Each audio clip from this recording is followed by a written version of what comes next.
Good morning. Apex college Makrana online classes में आप सभी का स्वागत है।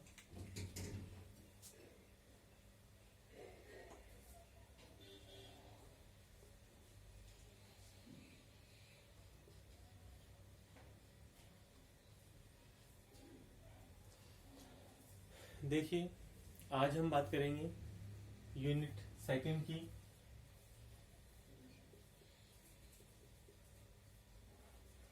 और यूनिट सेकंड का नाम है माइकोलॉजी।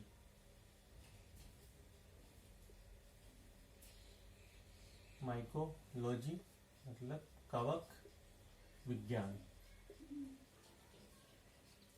देखिए, बीएससी फर्स्ट ईयर को मैं सिलेबस के अकॉर्डिंग पढ़ा रहा हूँ और बीएससी बीएड फर्स्ट ईयर है उनके भी सेम यही टॉपिक है, सिर्फ यूनिट चेंज है। किसी में फोर्थ यूनिट है, यहाँ पे जैसे सेकंड यूनिट है, तो बीएससी बीएड में हो सकता है ये फोर्थ यूनिट हो, फिफ्थ यूनिट हो। तो आप लोग सिलेबस से मैच करके इस तरह से टॉपिक क्लियर करते रहना। तो हम बात करते हैं आज कवक विज्ञान के बारे में। तो सबसे पहले तो हम देखते हैं कि ये जो कवक होता है, कवक को हम बोलते हैं फंगस। फंगस को हम कवक बोलते हैं।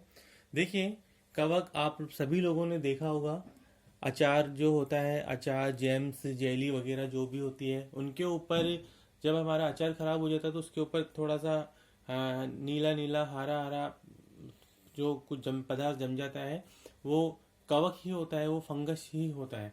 ठीक है, तो कवक शब्द की जो उत्पत्ति की अगर हम बात करें, फंगस की उत्पत्ति, तो उत्पत्ति हुई है इसकी लैटिन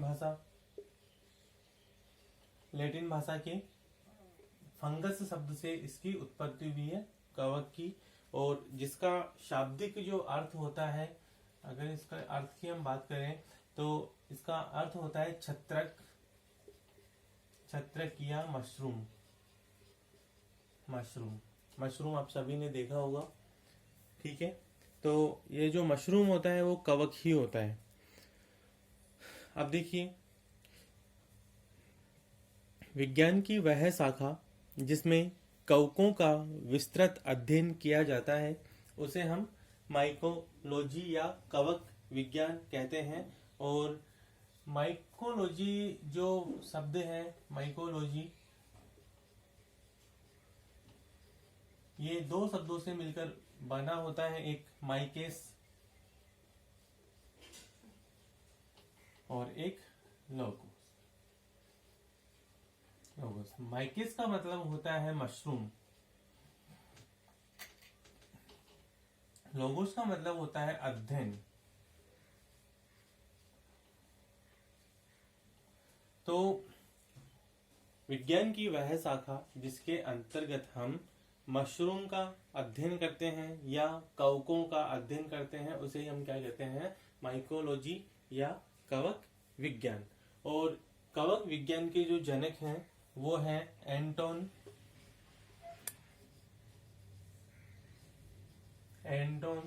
डी बेरी। एंटोन, इसको ये हो सकता है, ये Anton de Bary. Anton de Bary को आधुनिक कवक विज्ञान का जनक कहा जाता है।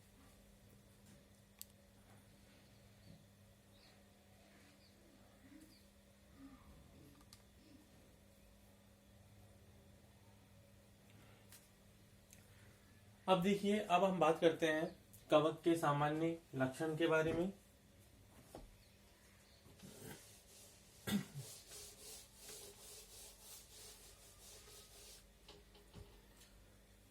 कवक के सामान्य लक्षणों की बात करते हैं। सामान्य लक्षण, तो सामान्य लक्षण में देखिए कि फर्स्ट लक्षण की बात करते हैं, ये सर्वव्यापी होते हैं तथा जल, वायु, मृदा, जंतुओं व पादपों में पाए जाते हैं। ये अधिकांशतः स्थलीय होते हैं तथा गर्म तथा आर्द्र स्थानों पर उगते हैं। तो कवक सर्वव्यापी होते हैं, अर्थात सभी जगह पर ये पाए जाते हैं। और जो अधिकतर जो कवक होते हैं गर्म तथा आर्द्र जो स्थान होता है वहां पर पाए जाते हैं। इसके बाद देखिए जो कवक होते हैं ये वृक्ष की छाल, गोबर, काष्ठ आदि पर भी उत्पन्न हो सकते हैं। इसके बाद नेक्स्ट बात करते हैं हम इनका जो सुकाय होता है। सुकाई की अगर हम बात करें, सुकाई थैलस, तो इनका जो सुकाय होता है वो अगुणित होता है, अगुणित होता है, ठीक है। अर्थात जड़ तना पत्तियों में बटा हुआ नहीं होता है। ये बहुकोशिक कवक धागे के समान लंबी नलिकाकार संरचनाओं से मिलकर बनी होती है। इसे कवक तंतु या हाइपी भी कहते हैं। देखिए जो कवक होते हैं वो तंतुनुमा होते हैं और ये कई सारे तंतु मिलाकर इस तरह से पूरा एक जाल जैसा संरचना बना लेते हैं, इस तरह से, ठीक है। कई सारे तंतु मिलकर एक जाल जैसी संरचना बना लेते हैं। इस संरचना को हम कवक तंतु या हाइपी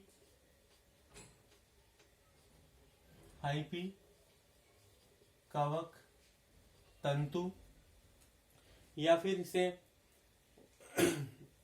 या फिर ये पूरा जाल, जो जालनुमा जो संरचना होती है इसे हम कहेंगे कवक जाल या माइसीलियम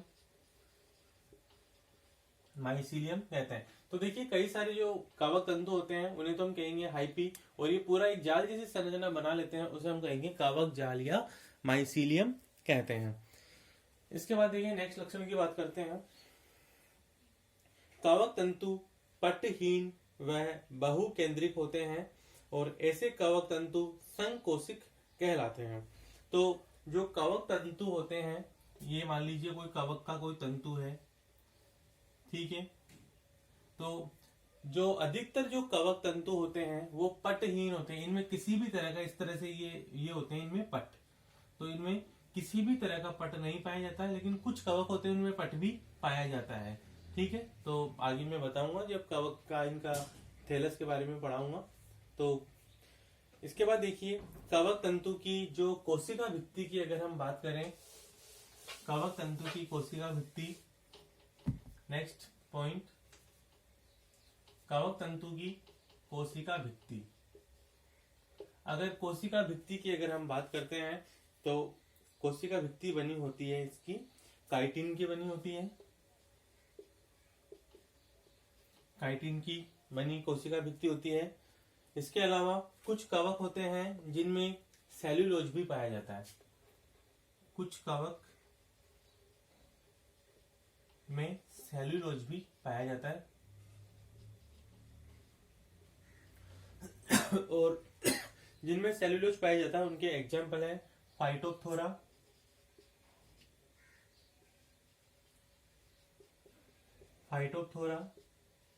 पाइथियम इत्यादि, ठीक है।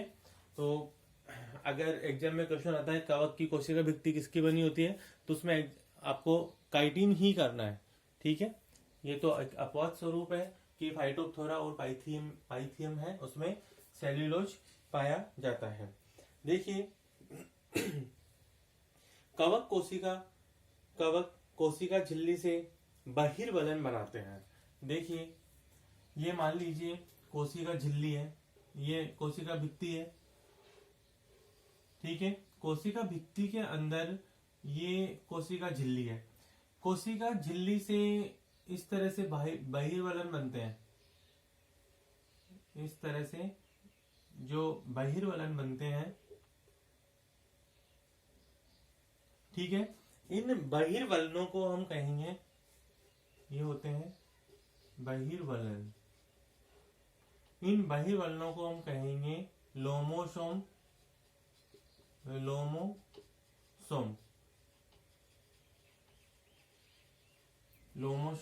कहते हैं। देखिए बैक्टीरिया जब हम पढ़े थे तो बैक्टीरिया में अंतर्वलन बने थे, ये बात कर रहे हैं हम कवक की। देखिए बैक्टीरिया जब हम पढ़े थे, ये बैक्टीरिया की, तो बैक्टीरिया में इस तरह की संरचनाएं बनी थी, इस तरह की संरचनाएं अंदर की तरफ बनी थी। इसका मतलब ये अंतर्वलन, और अंतर्वलन को हमने बोला था मीजोसोम। तो ये थोड़ा ध्यान रखना, लोमोसोम कवक में बनते हैं, मीजोसोम बैक्टीरिया में बनते हैं।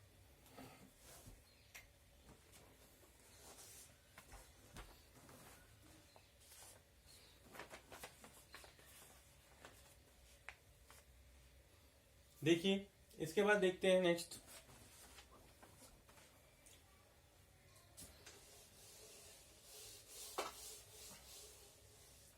देखिए कवक की कोशिका के अंदर जो जीव द्रव्य पाया जाता है, जो जीव द्रव्य, तो जीव द्रव्य में सभी कोशिकांग पाए जाते हैं।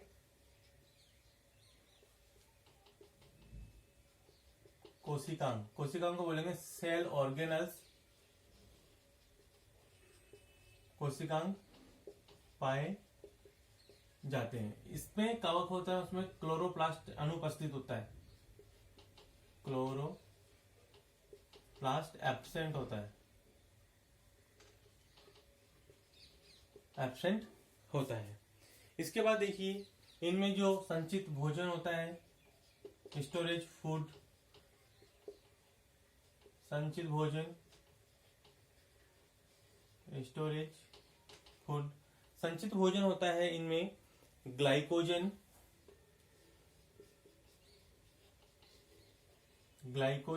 Plus oil drops. तो संचित भोजन के रूप में ग्लाइकोजन तथा ऑयल ड्रॉप्स होते हैं। इसके बाद देखिए ये परपोषी होते हैं,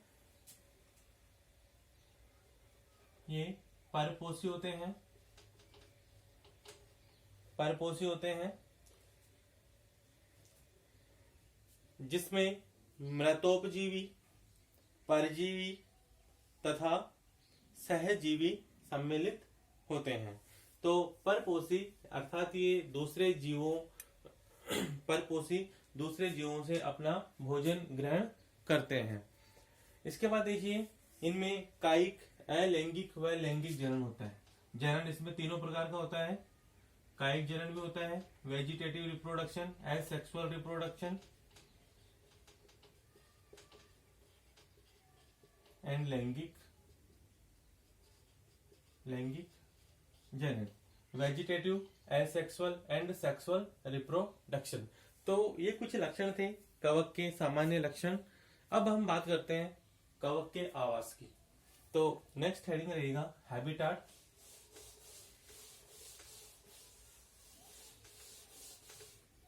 आवास की बात करते हैं हम, आवास, हैबिटाट।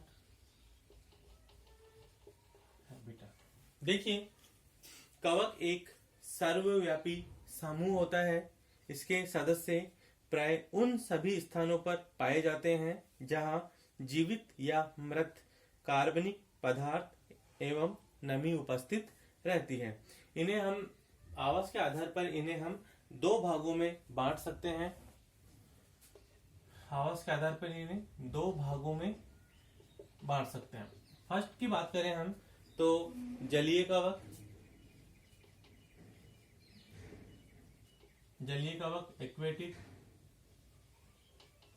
Aquatic fungus. देखिए जलीय कवक क्या होते हैं, अनेक जलीय आवासों जैसे ताजा पानी, समुद्रों में, खुले जल में या जलाशयों की तलहटी में ये कवक पाए जाते हैं। ये कवक अपना जीवन यापन जलीय पौधों या प्राणियों पर मृतोपजीवी या परजीवी के रूप में करते हैं। अधिकांश जलीय कवक मेस्टिगोमाइकोटिना, कोलियोमाइसिटीज, ड्यूटेरोमाइसिटीज नामक वर्गों के सदस्य होते हैं। ठीक है, तो आगे इसका क्लासिफिकेशन पढ़ाऊंगा। इसमें आएंगे ये ड्यूटेरोमाइसिटीज, मेस्टिगोमाइकोटिना। तो इनके जो अधिकतर सदस्य होते हैं वो अधिकतर क्या होते हैं, जलीय होते हैं। इसके बाद में जलीय कवक के बाद में हम बात करते हैं नेक्स्ट स्थलीय कवक।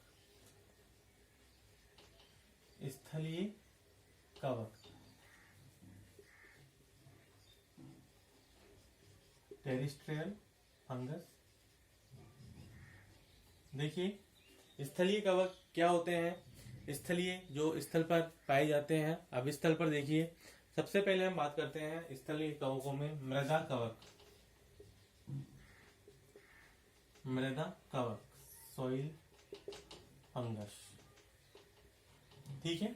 देखिए, अधिकांश कवक मृतोपजीवी, सैप्रोफिटिक, सहजीवी, सिम्बायोटिक, परजीवी, पैरासिटिक रूप से मृदा में जीवन यापन करते हैं।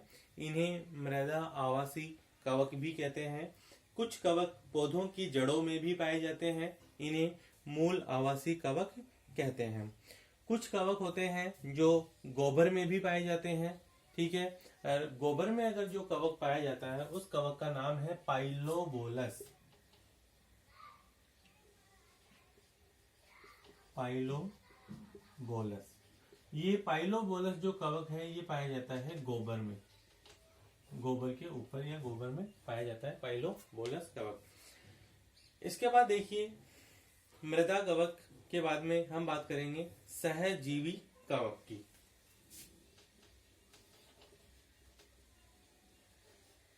सहजीवी कवक, सिम्बायोटिक फंगस। सहजीवी कवक क्या होते हैं? शैवाल या लाइकेन एवं कवक मूल आदि में कवक जो सहजीवी रूप में पाए जाते हैं वो सहजीवी कवक होते हैं। देखिए, लाइकेन होता है किसका? शैवाल और कवक का मिक्सचर होता है। शैवाल और कवक सहजीवी रूप में साथ रह के किसका निर्माण करते हैं? लाइकेन्स का निर्माण करते हैं। इसी प्रकार से जो साइकस होता है, सॉरी पाइनस होता है, पाइनस में भी जो कवक होता है वो सहजीवी रूप में रहके और कवक मूल का निर्माण करता है। तो ये थी सहजीवी कवक की बात। अब हम बात करते हैं नेक्स्ट परजीवी कवक, पैरासाइट फंगस। परजीवी कवक, देखिए परजीवी कवक क्या होते हैं? कई परजीवी कवक पौधों, प्राणियों एवं मनुष्यों में परजीवी रूप में संक्रमण करते हैं तथा उनमें रोग उत्पन्न कर देते हैं। तो कुछ कवक होते हैं वो पौधे या जंतुओं पर परजीवी रूप में रहते हैं तथा उनमें संक्रमण करके उनमें रोग उत्पन्न कर देते हैं। तो ये था इसके हैबिटेट्स की बात। अब हम बात करेंगे नेक्स्ट थैलस संगठन।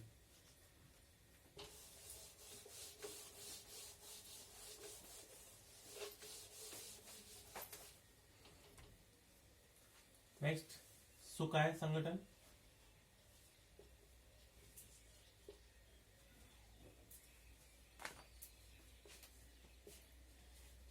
Thallus organisation.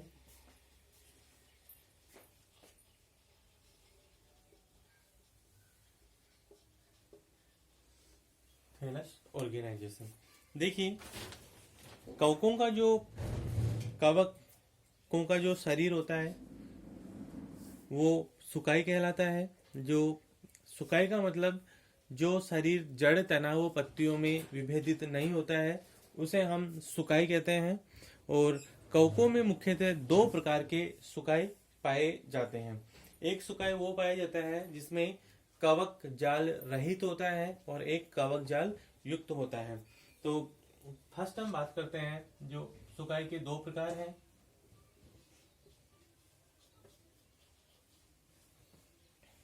कवक जाल रहित सुकाय, कवक जाल रहित सुकाय, ठीक है, विदाउट माइसीलियम थैलस। इसमें देखिए कुछ सदस्यों में सुकाय नग्न जीव द्रव्य के रूप में रहता है, जैसे श्लेष्म, फफूंद आदि। कुछ कवक जैसे यीस्ट में सुकाय कोशिका भित्ति युक्त सूक्ष्म एक कोशिकीय होता है जिसकी आकृति गोल, अंडाकार या नलिकाकार होती है। तो देखिए,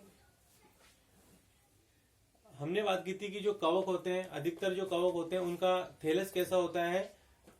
तंतुनुमा होता है और वो मिलकर क्या बनाते हैं? कवक जाल बनाते हैं। यहाँ हम बात करें कवक जाल रहित सुकाय। कवक जाल रहित सुकाय का मतलब जिनकी आकृति या तो गोल होगी या अंडाकार होगी या नलिकाकार होगी, ठीक है। तो इस प्रकार का जो सुकाय होता है उसे हम कवक जाल रहित सुकाय कहते हैं। जैसे कि हम बात करें यीस्ट, तो यीस्ट का जो सुकाय होता है, तो यीस्ट का सुकाय होता है गोल। इसके अलावा एक कवक होता है ओल्पिडियम। ओल्पिडियम ओल्पिडियम का जो सुकाय होता है वो भी गोल या अंडाकार ही होता है। इसके बाद देखिए, कुछ कवकों में एक कोशिकीय सुकाय से एक या अधिक छोटे छोटे उभार बन जाते हैं, जिसके कारण उनमें कोशिका की श्रृंखला बन जाती है, जिसे हम आभासी कवकजाल कहते हैं। कई बार क्या होता है कि ये जो कोशिकाएं हैं, इस कोशिका से कई छोटी छोटी संरचनाएं बन जाएगी। मान लीजिए ये नलिकाकार जो कवक है, इससे कई इस तरह से छोटी छोटी संरचनाएं इससे निकल आती है, और हमें इस तरह से प्रतीत होता है कि ये क्या है, एक जाल जैसी संरचना है। तो इसे हम कहेंगे आभासी कवक जाल। इसे कहेंगे आभासी कवक जाल। स्यूडोमाइसीलियम माइसीलियम। ठीक है, तो ये था अपने कवक जाल रहित सुकाय। अब हम बात करेंगे कवक जाल युक्त सुकाय। सेकेंड बात करते हैं कवक जाल युक्त सुकाय की। देखिए, कवक जाल युक्त सुकाय की बात करें तो अधिकतर जो कवक होते हैं उनमें सुकाय तंतुमय होता है, और तंतु कवक सूत्र कहलाते हैं, कवक सूत्र या हाइपी कहलाते हैं। तथा अगर सामूहिक रूप से कवक तंतु एक जालनुमा संरचना बनाते हैं तो उसे हम क्या कहेंगे, कवक जाल या माइसीलियम कहते हैं। कुछ कवक सूत्रों में पटों की संख्या उपस्थित भी होती है और कुछ में अनुपस्थित भी होती है। तो पटों की संख्या के आधार पर हम इसे दो भागों में बांट सकते हैं। एक तो होता है, दो भागों में बांट सकते हैं। एक तो पटहीन कवक जाल, पटहीन को बोलेंगे without septa, without septa, without septa mycelium. देखिए, पटहीन कवक जाल से क्या तात्पर्य है, इस प्रकार के जो कवक सूत्र होते हैं वो ओमाइसिटीज एंड जाइगोमाइसिटीज,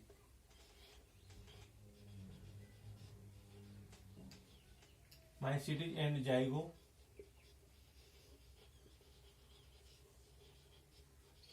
जाइगोमाइसिटीज, इस प्रकार के जो कवक सूत्र हैं वो ओमाइसिटीज और जाइगोमाइसिटीज वर्गों के जो कवक होते हैं उनमें पाए जाते हैं, जहां कवक जाल के कोशिका द्रव्य में असंख्य केंद्रक पाए जाते हैं। इन्हें संकोशिक अवस्था भी कहते हैं और इनमें पट नहीं पाए जाते हैं। मान लीजिए ये कोई कवक जाल में बना रहा हूं,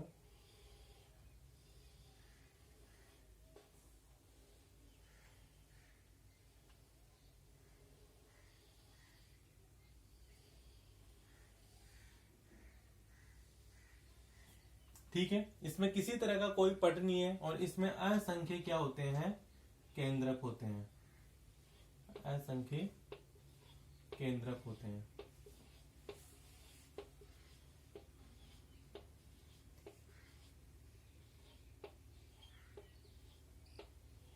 ठीक है, इस अवस्था को हम बोलते हैं संकोशिक, संकोशिक या सिनोसिटिक, सिनोसिटिक अवस्था। तो पटहीन कवक जाल में किसी प्रकार का कोई पट नहीं पाया जाता है और इसका जो कोशिका द्रव्य होता है, कोशिका द्रव्य में असंख्य केंद्रक पाए जाते हैं। तो ये था पटहीन कवक। अब हम बात करेंगे पटयुक्त कवक की।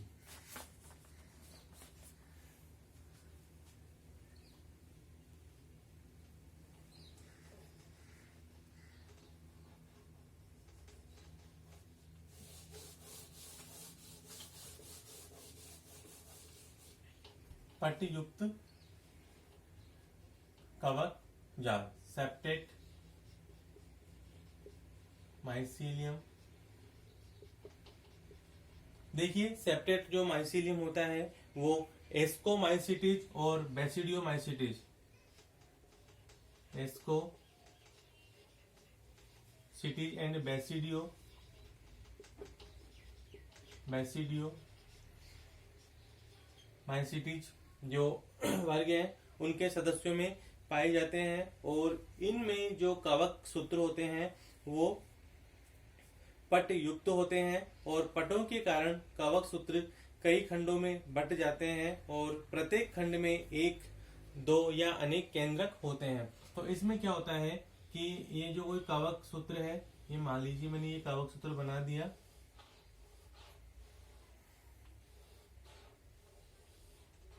इसमें कई सारे पट होते हैं और प्रत्येक पट में या तो एक या दो या कई सारे क्या होते हैं, इनमें केंद्रक होते हैं, कई सारे केंद्रक होते हैं। तो ये थे पट युक्त कवक। तो इसके बाद में हम आगे की बात नेक्स्ट क्लास में करेंगे।